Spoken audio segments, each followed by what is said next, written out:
younger generations have larger brains. Is that healthier? The size of the human brain may be gradually increasing over time, and that could reduce the risk of dementia in younger generations, according to new research. The study imaging the brains of more than 3,000 Americans between the ages of 55 and 65 and found that those born in the 1970s have a 6.6% greater overall brain volume than those born in the 1930s. That's pretty big, isn't it? 6.6%. Members of Generation X also had a nearly 8% greater volume of white matter and an almost 15% greater volume of gray matter surface area than the members of the silent generation.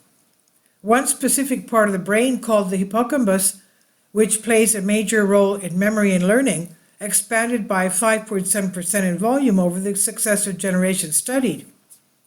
This was true even after considering other contributing factors like height, age, and sex. The decade someone is born appears to impact brain size and potentially long-term brain health, explains neurologist Charles DeCarli from the University of California, Davis, who led the research. Genetics plays a major role in determining brain size, but our findings indicate external influences such as health, social, cultural, and educational factors may also play a role. Today, dementia impacts tens of millions globally, and as the world's aging population swells in size, diagnoses for the disease are on track to triple in the next 3 decades. But there's something hopeful to consider. In the past 3 decades, the incidence of dementia in the US and Europe has dropped by about 13% every decade. The absolute risk of dementia seems to be decreasing for younger generations, possibly because of healthier lifestyles and upbringings. Dementia is marked by a thinning of the brain's gray matter called the cortex, which plays a role in memory, learning, and reasoning, among many other cognitive processes. Because the diseased brain gradually shrinks over time, it makes sense that having more volume to start with could help protect against age-related losses. Indeed, studies have shown that cognitive performance is better in Alzheimer's patients with larger heads, which supports this so-called brain reverse hypothesis. To see if the brain size could explain the lower incidence of dementia in younger generations, DeCarli and his colleagues used data collected from the Framingham Heart Study, which tracked the health of Americans born between 1930 and 1980. When participants were aged 55 to 65, which occurred between 1999 and 2019, they underwent magnetic resonance imaging of their brains. The data was only made available in October 2023. Jumping on the results, DeCarli and colleagues show that younger generations have larger brain volumes, both overall and regionally. The team did not just compare those brains in the 1930s to the 70s either. They repeated their analysis among 1,145 adults of similar age who were born in the 40s and 50s too.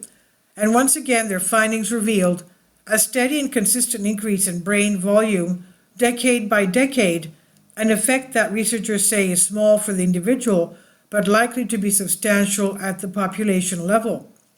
Larger brain structures like those observed in our study may reflect improved brain development and improved brain health, DeCarli hypothesizes. A larger brain structure represents a large brain reserve and may buffer the late life effects of age-related brain diseases like Alzheimer's and related dementias. Neuroscientists, however, don't always agree on whether brain volume is an appropriate proxy for brain reserve. Some studies have failed to show any association between memory performance and brain volume over time.